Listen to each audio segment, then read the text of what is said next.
नेता और देश के शिक्षा मंत्री माननीय धर्मेंद्र प्रधान जी हैं,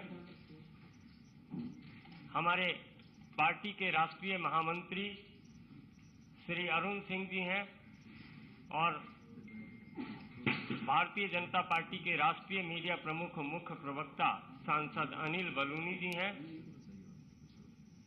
निरंतर भारत के माननीय प्रधानमंत्री नरेंद्र मोदी जी के प्रति विश्वास प्रकट करते हुए और विकास की मुख्य धारा में साथ रहते हुए देश के वरिष्ठ नेताओं का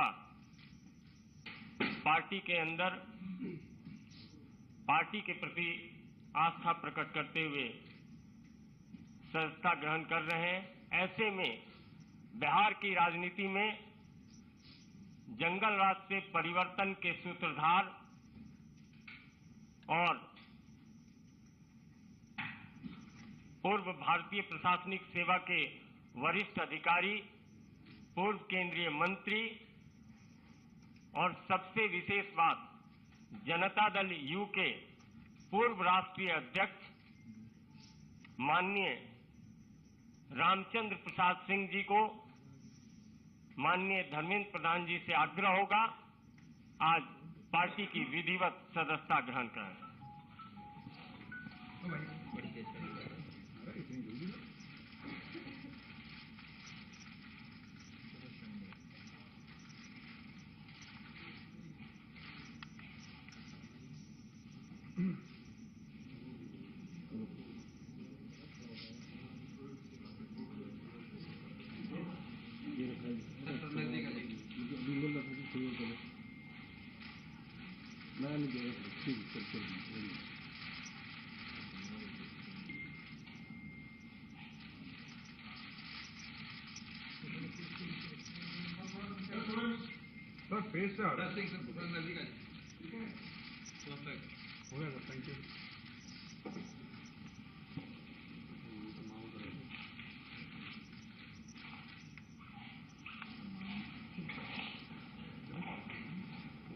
मेरा विनम्र निवेदन है माननीय धर्मेंद्र प्रधान जी से कि आप संबोधित करें। माननीय धर्मेंद्र जी।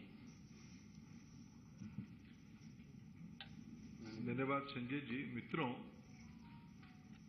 मैं भारतीय जनता पार्टी में औपचारिक रूप में आदरणीय श्री आरसीपी सिंह जी को स्वागत करता हूं। आरसीपी सिंह जी आज से प्रधानमंत्री नरेंद्र मोदी जी की नेतृत्व में, आदरणीय जगत प्रकाश नड्डा जी की नेतृत्व में भारतीय जनता पार्टी की एक कार्यकर्ता के नाते काम करेंगे। मित्रों, संजोग से मेरा भी कुछ दिन बिहार से संपर्क रहा। मैं बिहार की भारतीय जनता पार्टी के कार्यकर्ता के रूप में काम किया, जिसके बारे में संजय जी ने उल्लेख किया। बिहार में एक कानून की राज स्थापित हो, बिहार में विकास हो, बिहार में महिलाओं की सुरक्षा बढ़े, नागरिकों की सुरक्षा बढ़े, नौजवानों को अवसर मिले, इस प्रकार की राजनीतिक मुद्दे पे अटल जी के मार्गदर्शन में, स्वर्गीय जॉर्ज फर्नांडिस की मार्गदर्शन में एक राजनीतिक गठबंधन हुई थी। आज की बिहार को पटरी में रखने के लिए उस गठबंधन की बड़ी भूमिका रही। कई दिनों तक हम लोगों ने उस एक्सपेरिमेंट को चलाया, लेकिन उस एक्सपेरिमेंट को अपने निहित राजनीतिक उद्देश्य से, अपने निजी राजनीतिक एम्बिशन को चरितार्थ करने के लिए बिहार की मौजूदा मुख्यमंत्री नीतीश कुमार जी बार बार उस पे पीछे से छुराघात करते रहे। तभी जब हम काम इकट्ठा करते थे, हम रामचंद्र बाबू जी से बातचीत भी करते थे। जब पहली बार भी नीतीश जी 2012 में 12 में होगा ना, पहली बार वो छोड़े 12 में, 13 में जब छोड़े तब भी रामचंद्र बाबू उनके हाथ पकड़े थे। ये बिहार की मैंडेट नहीं था। बिहार की विकास चाहिए, बिहार के अंदर सुशासन चाहिए, लेकिन अपने राजनीतिक मर्यादा में रहते हुए उन्होंने उसको संभालने का कोशिश किया था। दोबारा उस राजनीतिक मैंडेट को पुनः प्रतिष्ठित करने के लिए उन्होंने काम किया। भारतीय जनता पार्टी की राष्ट्रीय नेतृत्व की साथ वार्ता करके फिर बिहार में कानून की राज हो, सुशासन हो, उसकी प्रयास किया। केंद्र में मंत्री भी रहे। मंत्री रहने के पहले भी मैं जितना रामचंद्र बाबू को जानता हूं, कुछ विषय में रामचंद्र बाबू अपने आप एक मूल्यों के साथ खुद को बार बार जोड़ा। संसद कई प्रकार की विचार की एक मंच होता है। मैंने रामचंद्र बाबू को भाषण करते हुए बार बार देखा, इस देश की बुनियादी मुद्दों पे, विशेष करके किसानों के मुद्दे पे, पूर्व भारत के मुद्दे पे, देश की पिछड़े समाज की हितों की रक्षा करने के मुद्दे पे और राष्ट्रीय स्तर पे सरदार वल्लभ भाई पटेल की अस्मिता के बारे में कभी भी बात हो, कभी भी चर्चा हो, उसमें रामचंद्र बाबू मुखर होते थे। उस समय में वो दल नहीं दिखते थे, एक कॉज के साथ खुद को आइडेंटिफाई करते थे। मैं निश्चित रूप में बिहार की जो वर्तमान राजनीतिक स्थिति है और आरसीपी सिंह जी की ख्याति है, जनता दल यू को एक राजनीतिक प्रक्रिया करके आज की जो रूप उनकी है उसको खड़ा करने में आरसीपी सिंह जी की बहुत बड़ी भूमिका रही है। एक प्रकार से भारतीय जनता पार्टी की जैसे एक संगठन मंत्री की भूमिका रहती है, पीछे से चीजों को मजबूती से रीढ़ की हड्डी की तरफ वो उसको संभाले थे। जो बिहार में अति पिछड़ों की प्रयास चली, प्रयोग चली, उसके पीछे उनकी वैचारिक स्पष्टता के साथ उसको संगठित करने में बड़ा भूमिका रहा है। मैं बिहार में काम किया हूं। पंचपोनिया समाज में रामचंद्र बाबू जी की पहचान और प्रवेश मैं खुद एक कार्यकर्ता रूप में जानता हूं। अति पिछड़ों में क्या विश्वसनीयता आरसीपी सिंह जी की है मैं जानता हूं। ऐसे एक नेता को आज प्रधानमंत्री जी के नेतृत्व में हमें शामिल करते हुए गौरव होता है। आरसीपी सिंह जी की बिहार में भारतीय जनता पार्टी में योगदान करना पार्टी को वहां और मजबूत करने में निश्चित रूप में मदद होगा। हम लोग सफल होंगे। मैं आरसीपी सिंह जी को पुनः बीजेपी में स्वागत करता हूं और निश्चित रूप में उनकी सेवा पार्टी के लिए सकारात्मक रहेगी। मेरा विनम्र निवेदन है, जनता दल यू के पूर्व राष्ट्रीय अध्यक्ष जिन्होंने अभी अभी पार्टी की सदस्यता ग्रहण की है, ऐसे माननीय श्री रामचंद्र प्रसाद सिंह जी से आपको संबोधित करें। माननीय रामचंद्र प्रसाद सिंह जी। बहुत बहुत धन्यवाद संजय जी। आदरणीय धर्मेंद्र प्रधान जी, आदरणीय अरुण सिंह जी, आदरणीय अनिल बलूनी जी, यहाँ मीडिया के सभी साथीगण, मेरे लिए यह बहुत ही गौरव और गर्व का क्षण है कि आज मैं भारतीय जनता पार्टी की सदस्यता ग्रहण किया हूं।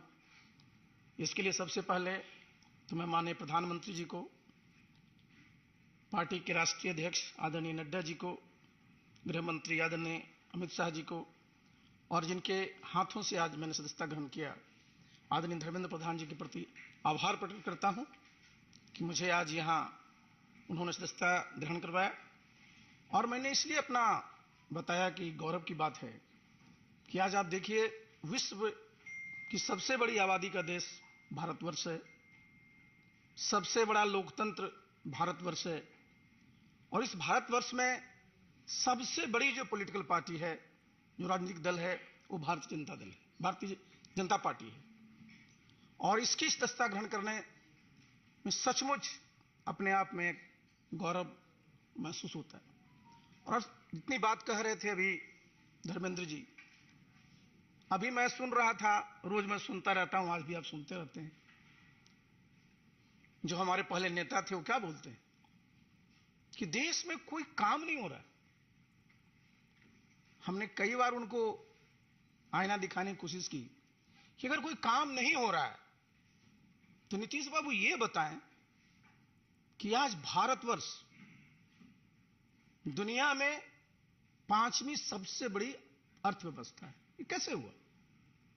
ऐसे तो नहीं हुआ। आज अभी मैं आया यहां, उसके पहले मैं देखा मुंबई में उनका प्रेस कॉन्फ्रेंस चल रहा है, बड़ी बड़ी बातें कर रहे हैं। गए किस काम के लिए? जरा सोचिए कि देश कहां चला गया और बिहार आज भी कहां। पहले क्या बात करते थे वो? जब भी उनके पास जाइए कहेंगे मैं बिल्कुल क्राइम के खिलाफ हूं, करप्शन के खिलाफ हूं। उनको सी शब्द से बड़ा प्रेम रहता है, लेकिन सी से चेयर भी होता है, तो कुर्सी के लिए ही आजकल सब काम में लगे। आप बिहार में चले जाइए साहब, बता रहे थे धर्मेंद्र जी कितनी मेहनत की गई थी जब 2005 में सरकार बनी थी एनडीए की, किस प्रकार से वहां कानून का राज स्थापित किया गया था, किस प्रकार से सब व्यवस्था की गई थी। और आज बिहार में जाइए सब तार कतार हो गया। 2005 से भी बुरी स्थिति होगी कैसे नहीं साहब? आप एक मुख्यमंत्री का नाम बता दीजिए पूरे देश में जो 3 दिन में 3 प्रदेश में है। एक दिन उड़ीसा में, दूसरे दिन झारखंड में, तीसरे दिन महाराष्ट्र में। किस काम के लिए है? बिहार की जनता ने उनको मैंडेट दिया था, बिहार को विकसित प्रदेश बनाएंगे, बिहार में जो बेरोजगारी है उसको खत्म करेंगे, बिहार के जो बेरोजगार नौजवान उनको नौकरी देंगे।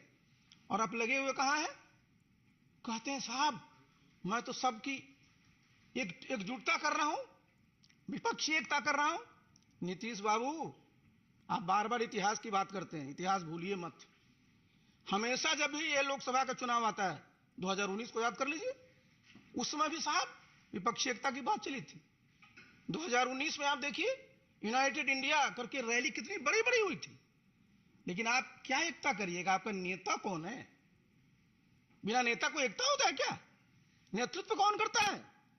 और इस देश का जरा दुर्भाग्य देखिए साहब, जब 1989 के बाद से देखिए 2004 तक कितने प्रधानमंत्री हुए, कितने वर्षों में देश की स्थिति क्या हो गई? देश का सोना भी बाहर गिरवी रखना पड़ा था। और आज भारत G20 का प्रेसिडेंट है।